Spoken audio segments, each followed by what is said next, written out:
We don't hit home runs on this pod. We work station to station. We're back for a post trade deadline extravaganza. Dustin, Liz, and Craig are all here to give us their 2 cents on, I guess, the clear out that happened in the last, week and a half.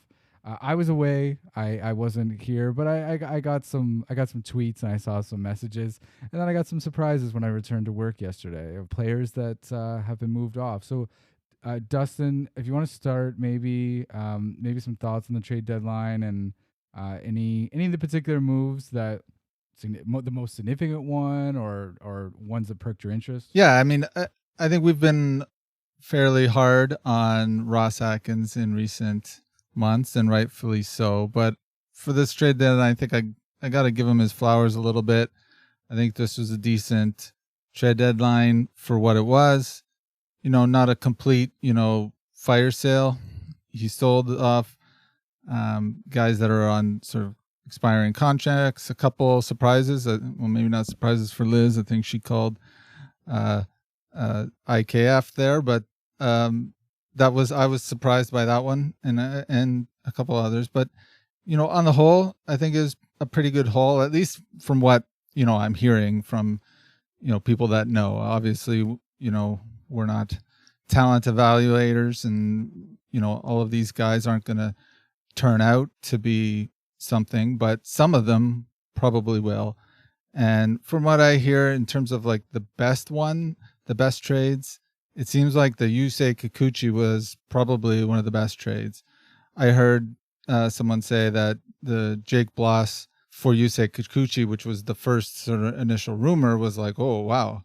And then to hear that we got 2 more for him was like, oh, that's really impressive.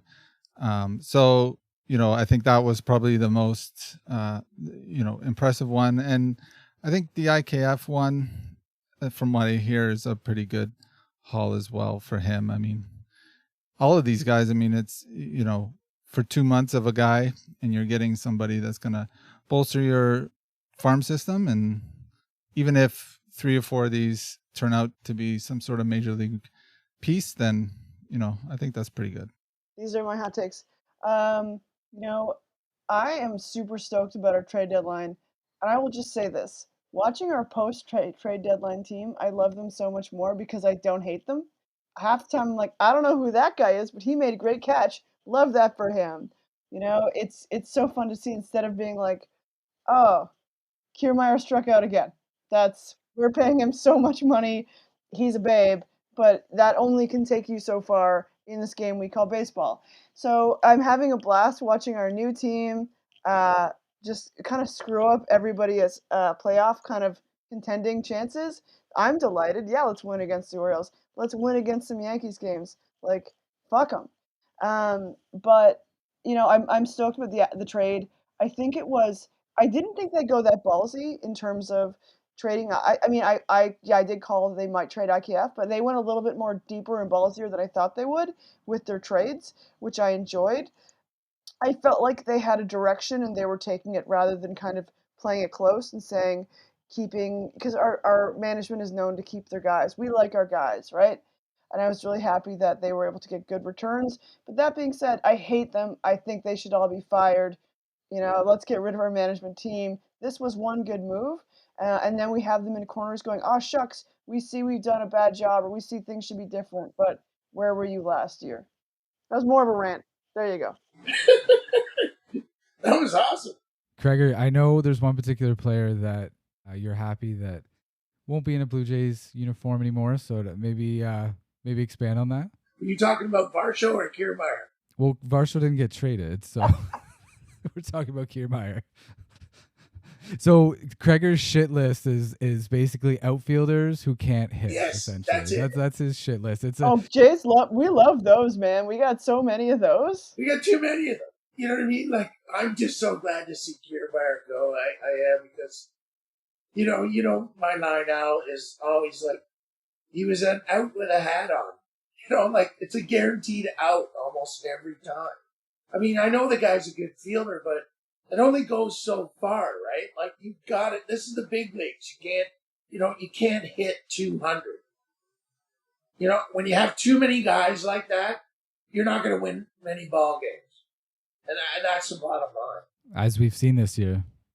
So, yeah, we probably didn't get much for Kiermaier. We didn't get a lot for Justin Turner. But like Dustin said, I think what we got for Kikuchi was amazing. Like even that Will, the third guy that was the throw-in, Will Wagner. I was looking him up. The guy's hit 300 at AA, and he's even hit 300, I think, at AAA. And he's like a throw-in on that deal because Jake Bloss is the main guy on that. He's pretty promising pitcher. I think he's only 23, and he's went all the way through like single A, double A, triple A, in basically this year. And who's the other guy on that deal? Was Loperfido in? Yeah, I mean, speaking of outfielders that probably can hit, Loperfido, it might be not Right. on that list there. Yeah. He strikes out a little too much, and somebody commented. That's what on you get. Twitter. That's what you get with home run hitters, right? I mean, like, it's home runs and strikeouts. Right, but he's a promising player too. So I mean, between the three of them, it's a pretty good haul for a guy that was probably going to, like he was on an expiring contract, right?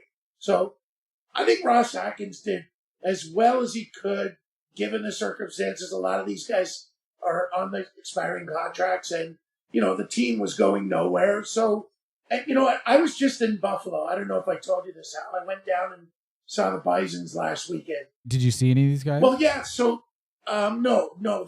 These guys appeared just after that, and I was hoping to see Votto, and I didn't get to see Votto. Votto didn't play until the other day, and he actually had a home run his first at bat. I think it was first pitch almost. But the point is, the takeaway was I went down to Buffalo, and there was nobody in that lineup that was almost any good. There's because what's his face got the PED thing. I can't think of his name. Aurelvis Martinez. Martinez. So you looked up at the lineup there, and it was like there is nobody outstanding on their way up in this lineup. Like it was like the cupboard is bare. You could see it there. So maybe now we've got some guys down at AAA that are maybe worth seeing or have an opportunity to make it. Well, this is actually a problem. I was listening to a podcast with Richard Griffin on it, and I guess the Florida Complex League team is getting hammered this year because the players that should be in the Florida Complex League are low A, single A, and they're getting pushed up because the farm system is so thin that there's guys playing at levels they really shouldn't, right? That's right. So Ross Atkins seemed to do a good job, as both you and Dustin said, of let's get a few more players to just fill this out a bit more.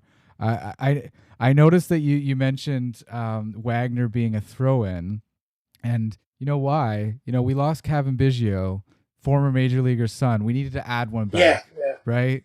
We need to add Billy Wagner's son, right? Like this is.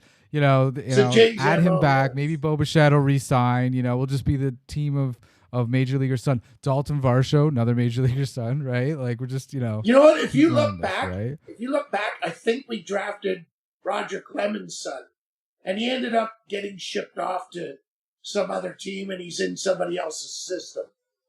I think we picked. Oh yeah. Yeah, the Jays drafted one of Roger Clemens' son. I'm sure of it. We'd have to look that up, but. He never ended. They ended up trading. But the Jays have a history of these sons, of major leaguers, right? Was anyone surprised that Nasty Nate Pearson was traded? Not really, to be honest. I think it makes a lot of I didn't think about it at the time. We didn't. I don't think we talked about him necessarily. Maybe we mentioned him sort of in passing, but now that I think about it, I mean, it makes a lot of sense. He wasn't. Living up to the promise. Seemed to, just not a lot of people really loved him in the organization. He was kind of treated. I don't think he was treated that well in terms of he was sent up and down quite a bit. And then, I think I heard he's out of options. So this coming year. So if they kept him on and they, brought him in through spring training, they'd have to either DFA him or get rid of him. It didn't work out. So, ship him off, get something worth, something, that may be worth it for whatever few months you have left of him. I don't think they really thought he was turning it around. No, I don't think anyone was really sad about that either. Like, right? Like, were you guys? No. No. And I think that we were all just collectively a little bit sore. It was the fact that it was another prospect that just like fizzled. And then that just made you feel about Manoah a certain kind of way. It just has a lot of feelings set up in Nate Pearson. Also, Cavan. I feel like all of my baggage was probably tied to Nate Pearson when he left.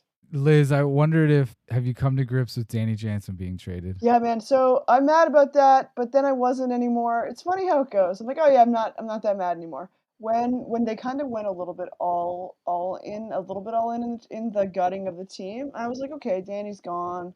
The thing is that they keep saying we're going to compete next year. No, you're not. Your farm team isn't where you need it to be. Your actual team on the field isn't what you need it to be. And unless you're just spending all the money in the world in the off season, I don't see that happening. So the fact that we're not, and in my heart, I'm like, oh, we're not competing next year.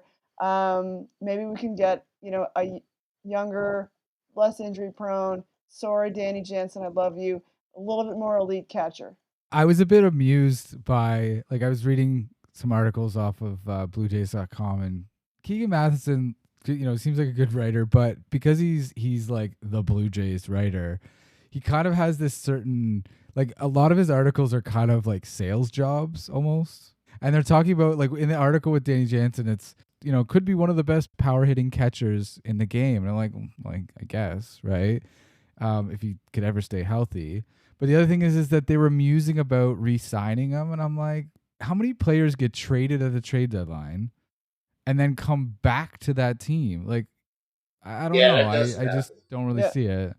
It doesn't happen very often. I think people hope that it happens. Because you'd keep that player. Oh, that hope. I hope Kikuchi resigns. That would be amazing. That'd be slamming. But, I guess it could happen theoretically. He's a free agent and anyone can sign him if you like him. No. And yes, it is possible, right? It's you can do that. But if you saw some kind of future as Danny Jansen being number one catcher, and we, and maybe we can go into it now. I think there's issues with now the Jays, I guess, just recently former catcher and their current kind of number one backstop, right? Keegan Matheson's on there writing articles about, Kirk's responding, right? It's the same. I was working with Rob today, and Rob, he flogs Kirk at any opportunity he can. But the thing is that the conversation around Kirk is the same as Jansen. So the conversation is always that Danny Jansen can't stay healthy. So why? I don't know. If he can't stay healthy, why do you want him in your future? The conversation around Kirk is he shows flashes. He doesn't belong in but Major he's League just Baseball. not consistent. That's my problem with Kirk. No, he's he's like a good backup. He's a tiny man. I love the guy. Tiny man. Is he a tiny man, Liz? He is a tiny man. I don't think. Yeah, he is, but I don't think that he. I think we maybe expect a little too much from catching. If you give me a catcher, offensively, yeah, offensively, obviously defensively, that's the most important thing. But I think if you look at any team around the league, how many have a amazing, top of the, competing for the batting title type catchers? There's not a whole lot. Even in our kind of lifetime of watching baseball, I can't remember of much more than Buster Posey and, maybe a Molina or something. Even them, they were mostly defensive catchers. So I don't know. To me, that's not the position that I would sort of really put a lot of money in, and just get somebody that's serviceable behind the plate, doesn't necessarily hurt you on the offense, stays healthy. The only problem is Kirk my problem with Kirk is that he like clogs the base path. He's a It's turtle. almost like he's a tiny man. Right. So, But he's also fat. Like, I mean, Yeah, not man. just tiny. Yeah. he's a tiny big man. Let's be obvious. Honest, he's fat. Like, I wanted to touch on what Liz said there in terms of being able to compete next year, because I mean, you basically laid out what they have to do in order to do that, which is spend the money. We were talking a little bit before the recording, Al, about, you know, what one of the big things that this trade deadline did for the Blue Jays is that it dumped a lot of money off the payroll, and specifically it allowed them to come under the luxury tax limit by about $9 million. Would you say $9 million, Al? Yeah, apparently 9 million. So, you know, that's great. You know, the Blue Jays have been over that threshold for 2 years. I think it taxes you like 10% every year that you're over. So it's like compounding. Every year you spend over that limit, it hurts more. What this does is by the end of the year, they won't be at that limit. They won't have to pay the luxury tax. And it's like a reset on that luxury tax. And so next year they have that much more money, and it's significant. It's something like 40% of their payroll.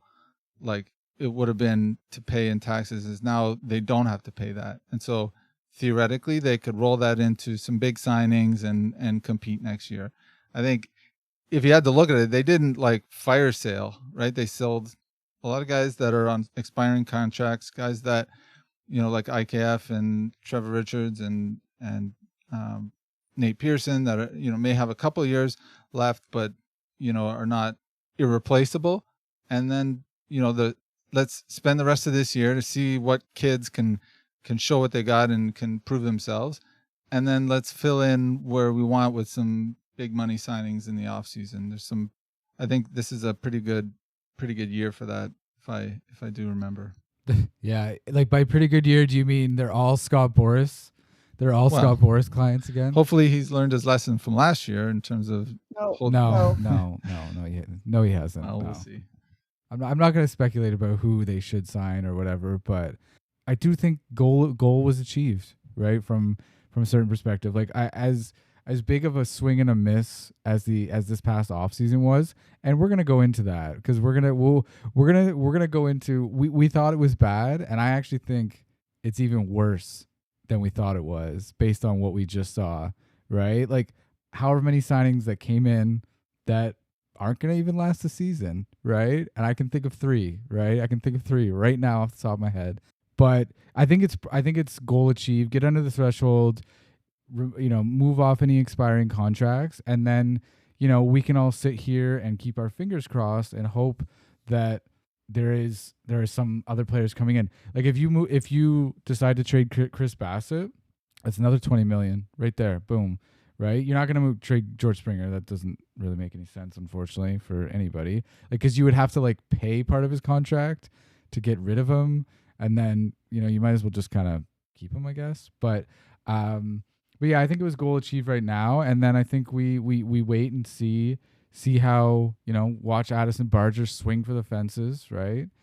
We watch Spencer Horwitz, see if he's a competent major leaguer, which I think he is so far from what I can see, and Leo Jimenez, is he, you know, I think he's getting his audition. Is he a Bo Bichette replacement? I mused early on that that was kind of the vibes I were getting, and I can see that happening. But yeah, I think overall trade deadline seemed to be pretty good. I was surprised by a couple. As I said, I didn't when I got back to internet access, the first thing I didn't do was kind of read up on. I knew there were some players traded, and then I learned morning coffee. I was like, oh, okay, these guys were moved off too. So yeah, I think overall pretty good.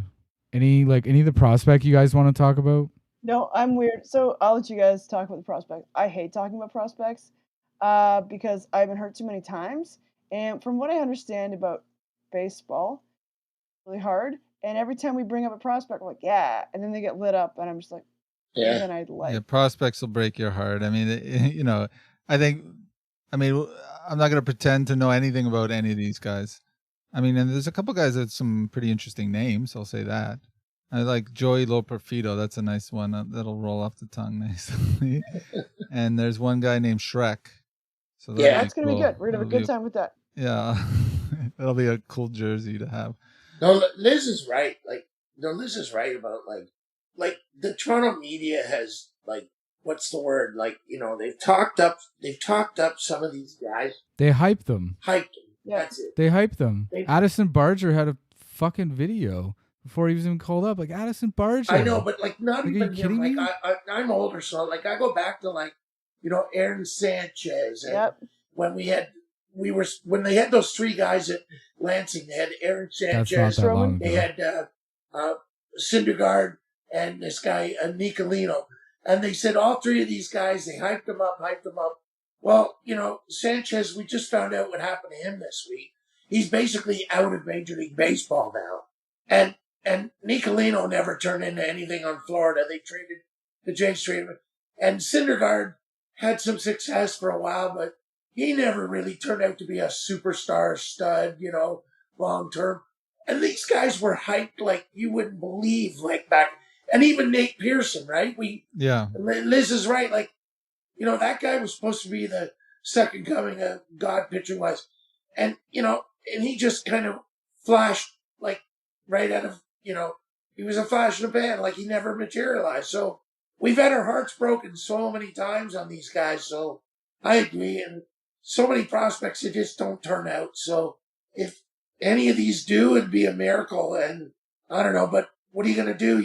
You have to trade off some of these guys to roll the dice with some of these guys and hope that some of them stick and make it. I mean, what else can you do? That's it. I mean, it's a numbers game. I don't think, even they know any of these guys are going to turn out or not. You have to play the games. You have to see what they've got, and hopefully, maybe trade them before they, either learn that they end up being a superstar, or trade them for somebody that is already a superstar down the road. Yeah, that's what Anthopoulos did that year. Remember, he traded all these prospects for what he thought David were Price, some decent major leaguers at the time. Decent? I think you're underselling what the players that came in, Craig, that year. Yeah, Tulo was defensively one of the best shortstops in his time, right? A little injury prone. He had a little Danny Jansen in him, but David Price, not so good with the Red Sox afterwards, but he was lights out with the Jays that month and a bit. Yeah. Craig, I wanted to ask, do you think, in terms of the whole prospect thing, and you said you touched on the media, do you think the media has this hockey mentality where they kind of, because I actually had, so I was having a little conversation at work today with I guess he's the resident Raptors guy at work, and of course basketball. There's always one of those guys. There's well, yes, of course, but there. So but I would say baseball and basketball are kind of the opposite ends, right? So you get basketball is 2 rounds, and you often get mostly good players, right? It's not a complete crapshoot, and then you have baseball, which 38 rounds. You're rolling dice. Yeah, you're rolling dice, and who knows even how many sides Kevin on that Pillar dice, was right? 38th round or something. They don't even have that round anymore. I think the Kevin Pillar. No, they don't. You're right. Yeah, they don't, but they did. They got rid of it.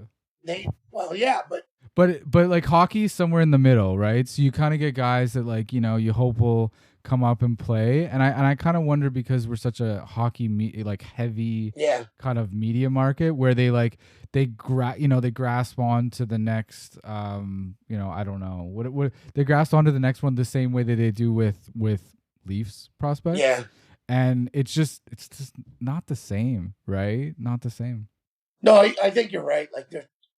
There's a huge hockey mentality to everything here, right? But baseball's just totally different. And you can find guys. That's why they had 38 rounds before, because you could find guys in those late rounds that turned out to be major leaguers, and there's quite a few guys in the first round in baseball that are totally busts. Whereas it's hard to get a bust like that in basketball in the first round. You know what I mean? It's harder to do. Yeah, I think the skills for basketball and baseball are just so much, or basketball and like hockey are just so much more evident at a young age. You just got to be, especially like hockey, you just got to be big, strong, fast, Yeah. good hands, and that's pretty obvious early, but baseball skills seem to like develop late to a certain degree, or there's a lot more. Well, Or not at all. Yeah, I or think not it's at what all, or Liz said. It's what Liz said earlier. And it's simple. Baseball is really hard. Like you yeah. got to hit a Mhm. round ball with a round bat, all right, and you're supposed to hit it square. So it takes years and years of sort of practice to like it's. And the most successful players are successful a third of the time, right? Right. Yeah, that's right. At best, right? And It's the the thing hardest is game. that's getting worse too. The average batting average in the major leagues is going down. Yes. It's not Yeah. going up, right? It's going down. So we give shit to certain players, but if you can hit 260, 270, you're above average, right? absolutely. You're above average. Even when giving Vladdy a hard time, right? Yeah. He's hitting 280 or whatever. Like that's well above a major league average. Now it's not, of course, what we expected from him. But in terms of the prospects, I don't know if Liz you wanted to comment because I saw you nod your head with my hockey reference, but I think that's it seems to be the case for me. I think that like people know that in Toronto, for some reason, it's a Canadian thing that maybe it is that we get really stoked about our prospects. Other teams don't like rely on their prospects apparently as much as we do. That is the rumor. Like the Jays tout their Okay. prospects like this is our thing, this is our future. The rumor is that's what I've heard. And they're so bad at it too. Jeez. I think for a long time we needed that, right? I don't know if we need it as much as kind of a lot of the fan base thinks that we do. What do you mean, like prospects or just being excited about prospects? Well, I think we had a fairly cheap ownership throughout the history of the Blue Jays. We did. And so, like I can remember the Ricciardi era, that was the kind of mantra was just like, let's build from within and be cheap and, and try and build a team that way. But now, I mean, like we've got money, like we can spend. We're one of the top spending teams in the league for the last few years. I think building prospects from underneath is good because it can help you kind of spend in the right ways. It's not possible to buy your whole team, but I think that, I think there's kind of a mentality from that. We a lot of the fan base sees it as like a small market team still, or a small spending team, when really I think we have the money to be a New York, a Boston, and LA Dodgers type team. Yeah, people forget like we're owned by this one company. I think we're like the second or third just owner, like with a singular person or singular entity grew up there as the richest, which hurts us because they don't feel like winning today. Guys, we're not winning today. They're gonna sell you on the fact that the goal is to win because they wanna fill up those dinner clubs and those new boxes that they just opened. The only thing I am not really a prospect guy at all. Like I want to like I want to see whatever the sport is. I want to see the top level. Like I really don't put too much in it. I go into games in Buffalo. Sure, I think the experience is good, and even kind of lower league baseball, but it's about the major leagues. Can you make it? Can you not? And I think we're seeing a bunch of players and I think there's some that might. There's some that I'm not sure they will. The only thing I would say is that being able to identify talent that doesn't cost a lot of money, I think is actually because that best. You're talking about Dustin. You talked about catchers that can hit, right? Right. Like Adley Rutschman's gonna make what, $35 million a year probably, right? Like those. If you could he's somehow a diamond. find a guy like. Yeah. He is a diamond, but what I'm saying is that like you got to pay a lot of money for the best players, right? And I do think Rogers can go do that, but if you can develop some decent or quality players, like that's why the Houston Astros, cheating aside of course, but that's why they've kind of had this sustained success, right? And that's the only thing is I don't want to be over the top on prospects, but I don't want to totally write them off because I do think they have a purpose as well. Like you need and like this whole Vladdy thing is going to end. And Yeah, the best of both worlds is to have guys come up, be cheap, and be good, and then also pay to fill out the rest of those guys that don't work out, and just like I mean that would be great. Texas Rangers. So, Kreger, you're going to Texas next month. That's right. Yeah. So if you look at their World Series roster, I said at the time, I said this is what the Jays should be. You got a couple big guys on big salaries. You got Evan Carter coming up, right? Yeah. Lighting it up. They got a couple guys off the scrap heap of just waiver wire guys. Yeah. I think one was a what's the draft? A Rule 5 draft. Yeah, Rule There's 5, a guy off yeah. the Rule 5 draft. They put together this team, and it's like this is what the Jays can be, right? Like they can sign Simeon, and they can do this, and you know what? This is exactly the model that they should be. Well, it's just Rogers doesn't seem to want to spend that kind of money, like the money that Texas spent on Corey Seager and Simeon. That was huge money, and I just don't see Rogers. Gosman's not making he's making a lot of money. Bassett 20. Right, and I'm not saying that Chris Bassett doesn't work. I think he's over his career earned that.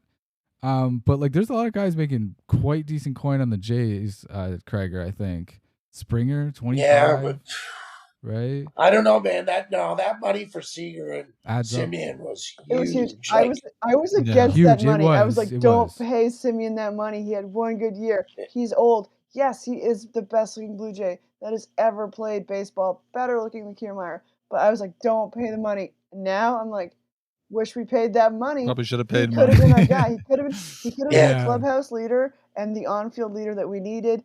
Bo really liked him. Everybody really liked him. And he is good at hitting home runs. Yeah, it's funny, Liz, I told Al before, that was my favorite Blue Jay team of all time, the one during COVID. One game. One game. They missed it by one game. One fucking game. One game. I was at that game. The final game of the year where they were playing. I don't know who was playing in the background that they had to lose for them to get the wild card.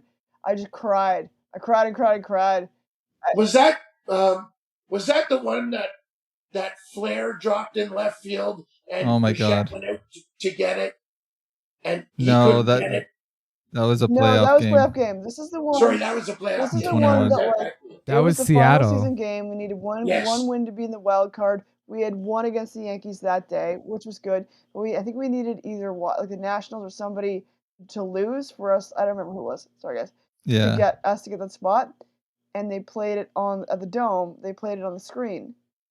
Right. And everybody's watching. Only all the team went down into the dugout, except for Vladdy was standing there on the field watching it. And we didn't get that game. Broke my heart. Yeah, that was awful. But that was my favorite Jay team ever. That was my favorite team over the teams that won the World Series 92, 93 and the Delgado years and all that other stuff. Because we had Simeon, we had Teoscar, we had Bichette, we had Vladdy. We had George was. We had Rafael Dolis. We had Brad Hand. Come on. That team was amazing. What a shame that was one. Every game matters. Short. Every game matters. Yeah, that's the thing about baseball is some Tuesday night in April matters. Right? It mattered. There were some games they lost and they blew it late, and I was like, well, I hope that doesn't come back to haunt them, and it did. Yeah, of course. Yeah, every game now, one game, you just think back to one, maybe a double play missed or I mean, it's just what a shame because that year Simeon set the major league record for home runs by a second baseman in a season, of all time, not Blue Jay record, all time baseball. I mean, that's something, and Texas spent the money right after that and got him. What happens? They win the World Series, I don't know. I just don't see the Rogers Corporation spending that kind of money ever. They always seem to want to, I don't know, just cheap out, and anybody that good, they just don't want to spend that much. I mean, George isn't as good as Corey Seager, and he's not as good as Simeon, No. and that's about the biggest contract we ever gave. Bo Bichette's not as good as Corey Seager. Yeah, like Corey Seager's right? a Everybody base wants guy. to big up Bo Bichette, and he's probably not even the best shortstop. He might not even be there might be two better shortstops in the AL East. Never mind the American League, right? So Yeah. I think Bo's gonna get his money, but he's got his work cut out for him in 2025. Let's take a quick break, and we're gonna come back and we're gonna talk about Kreger versus Blue Jay Security. Oh God.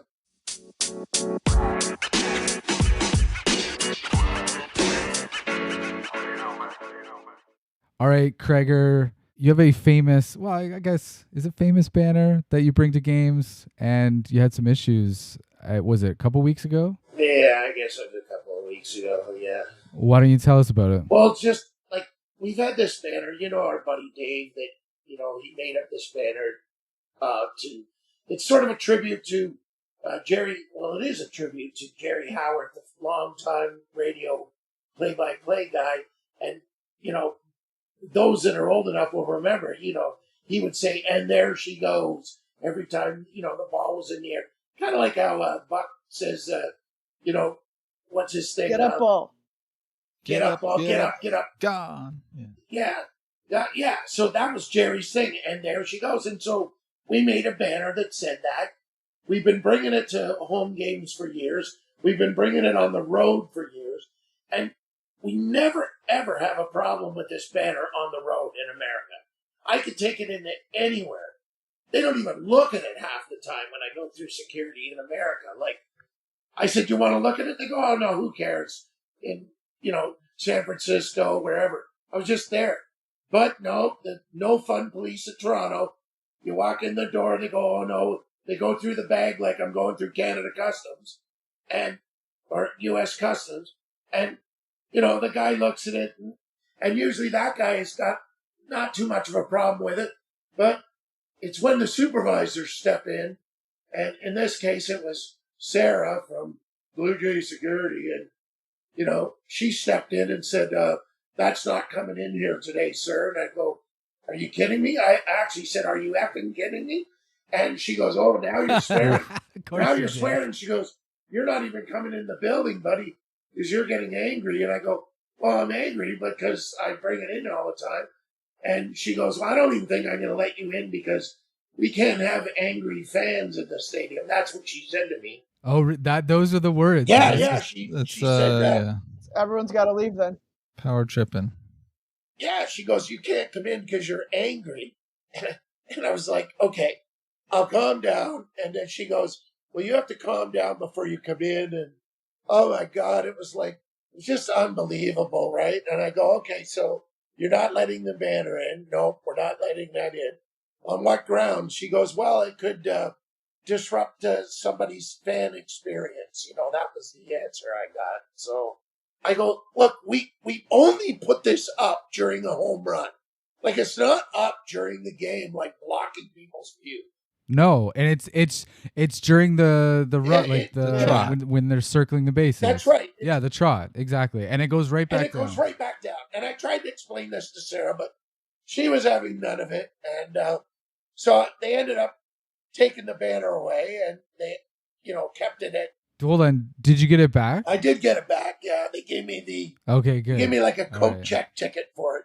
Like I was checking a coat. Yeah. When I came back, I had to give them the coat check ticket to get it back. But yeah, it was just awful. I was just like, "Are you kidding me?" And when I got to the section, you're wearing the shirt racing to the bleachers. I actually have one of those. Yeah, because they came in the section and gave everybody in the section saw me and said, "Hey, where's your banner, man?" And I'm like, "You're not going to believe it. They took it away." Like, it doesn't even say anything offensive or, but I guess this lady just wanted to flex her muscles and, play like she's some kind of border cop or something. Like, it was unbelievable. Yeah, she's just a petty person that's exercising whatever little power that she has. But it's like we So keep having run it. gross. Like, Al, the game after I was with you, it was me and Dave, and it was Dave's last game because we were putting up strikeouts, like Ks for strikeouts. I don't know if I told you this. And we were not hanging them, but putting them up against that bullpen glass there, because we always sit like row one on the bullpen, on the enemy bullpen. And we were putting up the strikeouts. It was Gosman was pitching that night, and he was starting to rack up the strikeouts. So we put 1K, 2K on the third K, and they were all, wait for swinging strikes. So they were all Ks facing the same. They came to us and made us take down the Ks. Said KKK.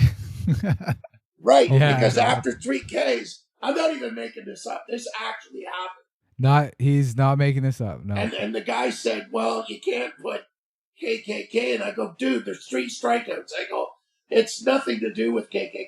As soon as there's another strikeout, it's another K. So, and I said, if any of those strikeouts had been a caught looking, one of those Ks would have been backwards, and we wouldn't even be having this conversation right now. But the guy said, no, you got to take it down because it could be offensive. Can you believe that? Strikeouts. They have a thing in San Francisco where they have a fan. They have these Ks out there in right field that are like on the brick wall. They let like a fan put the Ks there. You know what I mean? Like, I tried to explain this to the guy, and he was like, no, that could be offensive to a certain ethnic group or whatever. Oh, my God. So I did the Ks from then on in Arabic. And yeah, like I was waiting for this. Yeah. Moving to another language. Well, yeah, I just did them in other languages on my phone. I looked up like the character K in different languages, and I kept putting them up the rest of the game. And the guy was furious with me, but he couldn't figure out how to. Was that the Mohawk guy? No, not the Mohawk guy. It was not the Mohawk No, it was guy? the guy in the bullpen. That guy. They all seem very stressed too. Like they all seem very stressed over the fact that like I don't know if it's because we as fans are so difficult. I'm gonna go ahead and say no because I've been to other sporting events and it's 1,000 times culture. worse. I think it's the corporate culture of them. Corporate culture, yeah, I think it's the corporate culture. But like, I also feel like they feel I feel the stress of I guess you said the corporate culture, the management, like their expectations of these people, right? Or these, right? Like they're just, I guess they're just trying to do their job. And I'm not defending this at all, Krager, because I think it's quite ridiculous. But like, I don't know, like, have you ever seen Sarah before? Like, or was she new, or like, it's very puzzling, the whole thing. She said to me, I've never seen your banner before.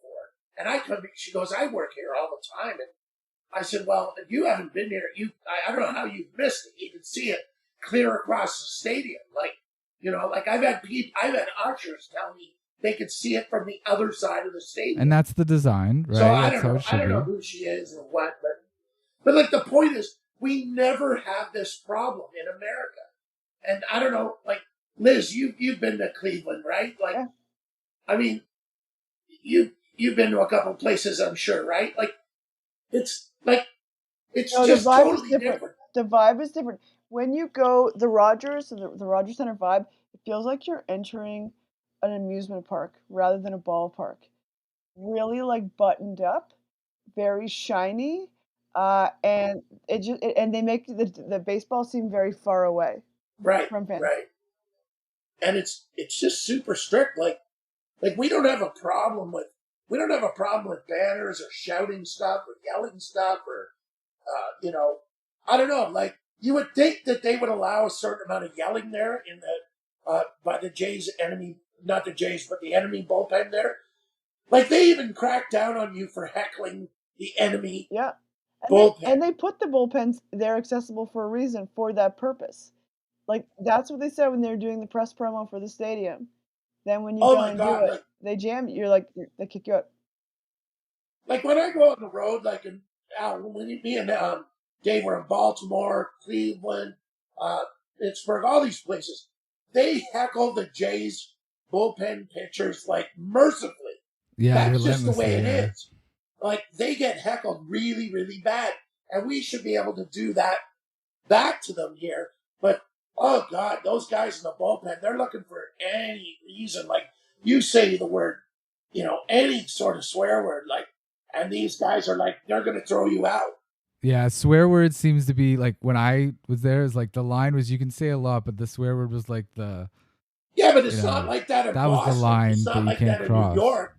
Like they're saying all kinds of crazy shit to our pitchers, right? You know what I mean? Like, but I don't know. It's just, yeah, it's real strict here. You know what I mean? And I mean the K thing was. Well, are you gonna boycott like Dave, like King? Well, Dave you know said? what? Like I haven't wanted to go back since this latest thing where she wouldn't even let a banner in that honors like a Jays announcer, and like.